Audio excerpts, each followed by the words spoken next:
अस्सलाम वालेकुम। मैं हूं अख्तर अब्बासी और आप देख रहे हैं वर्ल्ड स्पोर्ट्स।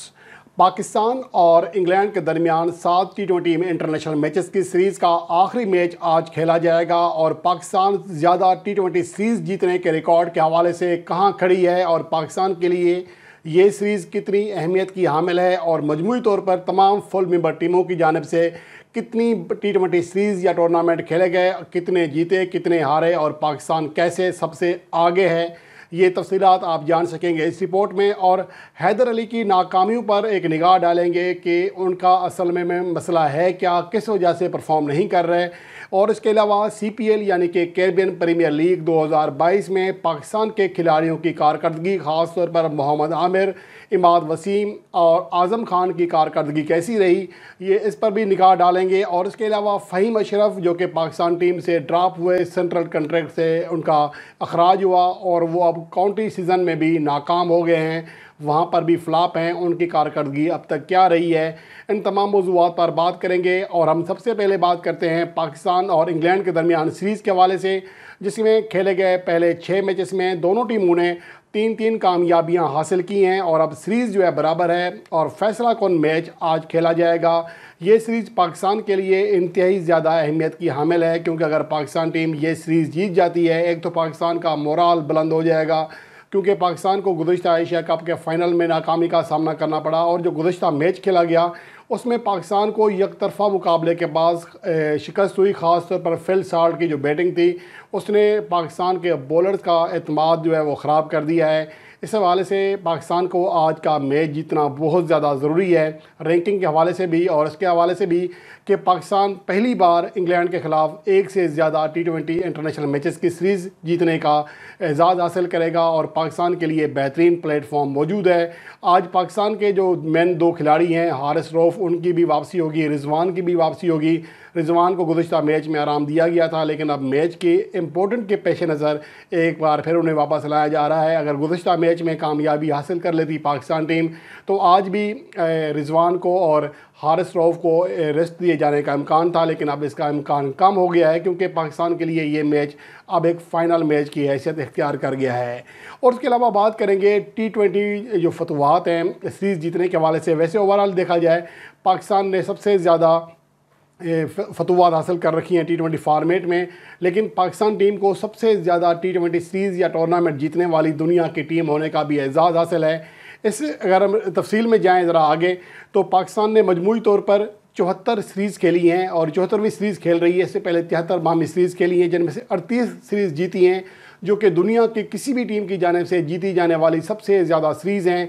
और अगर इस मैच में सीरीज़ में यानी इस मैच में पाकिस्तान टीम कामयाबी हासिल कर लेती है तो पाकिस्तान टीम 39 T20 सीरीज़ या टूर्नामेंट जीतने का एजाज़ हासिल कर लेगी। 28 सीरीज़ या टूर्नामेंट में पाकिस्तान को नाकामी हुई, पाकिस्तान की 7 सीरीज़ बेनतीजा रही हैं। इंडिया इस फहरिस्त में दूसरे नंबर पर मौजूद है, 36 बामी सीरीज़ या टूर्नामेंट जीते हैं और पाकिस्तान और भारत सिर्फ 2 ही ऐसी टीमें हैं जो कि 30 से ज़्यादा बामी सीरीज़ या टूर्नामेंट जीतने का एजाज़ रखती हैं। इसके अलावा न्यूजीलैंड ने 28 जीती हैं और 30 में उन्हें शिकस्त का सामना करना पड़ा। साउथ अफ्रीका ने 63 सीरीज़ खेली हैं, 27 जीती हैं और 27 में ही उन्हें नाकामी का सामना करना पड़ा। दीगर 9 सीरीज़ बेनतीजा रहीं।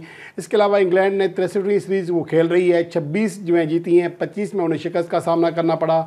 उनकी 11 सीरीज़ बेनतीजा हुई हैं, जो कि दुनिया के किसी भी टीम की जानिब से बेनतीजा होने वाली सबसे ज़्यादा सीरीज़ हैं। इस तरह अगर बाकी टीमों पर निगाह डालें तो ऑस्ट्रेलिया ने 26 और वेस्ट इंडीज़ ने 23, श्रीलंका ने 18, अफ़गानिस्तान ने 16, बांग्लादेश ने 10, आयरलैंड ने 7 और जिम्बाब्वे ने 5 T20 सीरीज़ जीती हैं और 32 में उन्हें शिकस्त का सामना करना पड़ा। श्रीलंका को सबसे ज़्यादा 35 T20 सीरीज़ या टूर्नामेंट में शिकस्त का सामना करना पड़ा है। ये कारकर्दगी रही है और पाकिस्तान के लिए इम्पोर्टेंट है कि आज की सीरीज़, आज का मैच जीते और 39वीं जो विक्ट्री है वो अपने नाम करे। और उसके अलावा बात करेंगे हैदर अली की। इसके हवाले से बहुत ज़्यादा लोग, हम भी कह रहे थे कि हैदर अली का कमबैक होना चाहिए, क्योंकि जो उनके आखिरी 3 मैचेस थे उनमें से 2 में वो मैन ऑफ द मैच रहे थे, जब पाकिस्तान टीम में उनको मौका नहीं दिया जा रहा था। लेकिन जो सिलेक्टर्स होते हैं या टीम मैनेजमेंट होती है वो बहुत ज़्यादा ऐसी चीज़ें जान रही होती है जो शायद हम बाहर बैठ कर नहीं जान रहे होते। तो इसके हवाले से मिसबाह हक ने गुज़श्ता दिनों एक टीवी प्रोग्राम में पूरी खुलकर वजाहत की। मुझे उनकी आपकी बात का एक एक लफ्ज़ आपको सही समझ आएगा।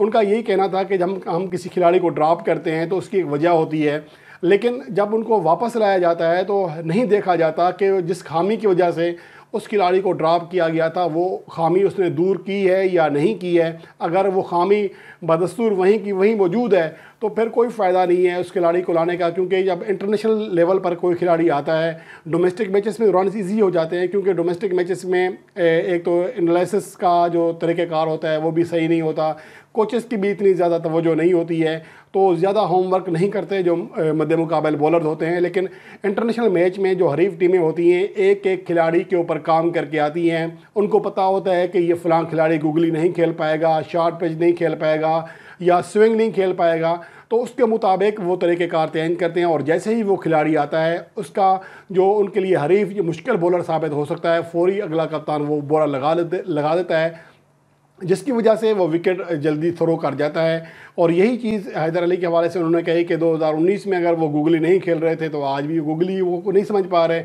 2019 में भी अगर शॉट पे आउट स्विंग होती हुई गेंद को सही बॉडी लाइन में आए बगैर शॉट खेल रहे थे तो आज भी वही गलती कर रहे हैं। तो इसमें कसूर जो है हैदर अली का भी है, उनको अपनी खामी दूर करना होगी, क्योंकि कोचेस जो है सिर्फ बता सकते हैं या जो एनालिसिस हैं वो भी एनालिसिस जो है वो हो सकते हैं कि आपकी ये खामी है, ये गलती है, लेकिन उसको दूर करना, उसकी प्रैक्टिस करना खिलाड़ी का काम होता है। और हैदर अली ने मेरे ख्याल में इतना काम नहीं किया, जिसकी वजह से उन्हें एक बार फिर नाकामी हुई।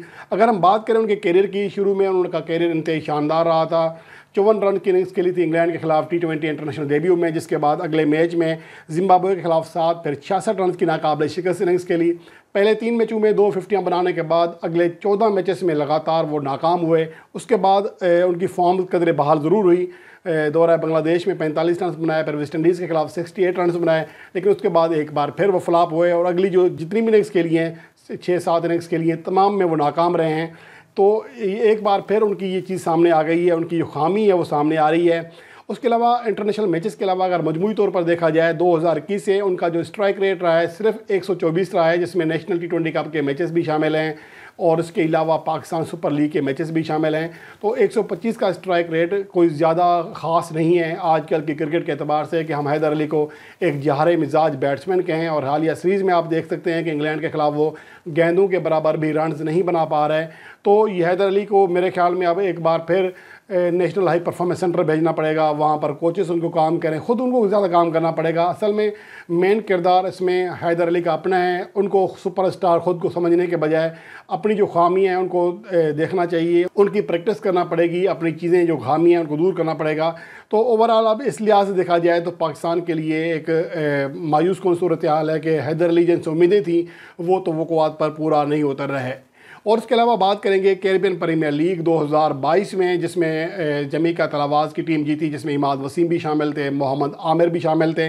अगर कारकर्दगी की बात करें, सबसे पहले आज़म खान की बात करते हैं, छठे टॉप स्कोरर है, 257 रन बनाए 10 इनिंग्स में, 28 की एवरेज और 127 का स्ट्राइक रेट रहा। स्ट्राइक रेट ज़्यादा ख़ास नहीं था, लेकिन अच्छी चीज़ ये है कि शुरू में वो यकसर फ्लॉप रहे, लेकिन आखिरी 4 मैचेस में 350 प्लस इनिंग्स खेली। आखिरी मैच में 51 रन बनाया, उससे पहले 52 और उससे पहले वो 64 रन की इनिंग्स खेलने में कामयाब रहे थे। उनकी कारकर्दगी आखिर में शानदार हो गई, जिसकी वजह से उनके मजमूई आदाद शुमार बेहतर हुए। इसके अलावा अगर बात करें बॉलर्स की तो इमाद वसीम दूसरे मुश्तरका टॉप विकेट टेकर थे, 17 विकेटें हासिल की, 5.97 उनका इकनॉमी रेट रहा, यानी कि गेंदों से कम रन दिए। और मोहम्मद आमिर जो कि फ़ाइनल मैच नहीं खेल सके थे वो 16 विकेटों के साथ तीसरे टॉप विकेट टेकर रहे।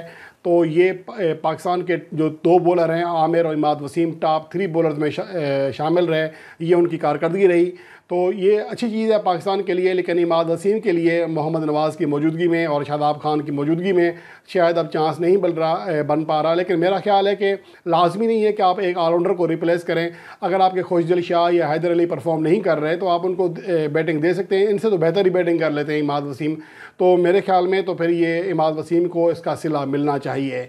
और इसके अलावा बात करेंगे फ़हीम अशरफ, जो कि पाकिस्तान क्रिकेट बोर्ड की जानिब से सेंट्रल कॉन्ट्रैक्ट भी गंवा चुके हैं, पाकिस्तान टीम से अपनी जगह भी गंवा चुके हैं। एक मौका पर उन्हें पाकिस्तान के टॉप ऑलराउंडर के तौर पर सोचा जा रहा था कि ये पाकिस्तान के लिए कारआमद बॉलर ऑलराउंडर साबित होंगे। अज़हर महमूद या अब्दुल रज़ाक की जगह लेंगे, लेकिन ऐसा नहीं हो सका।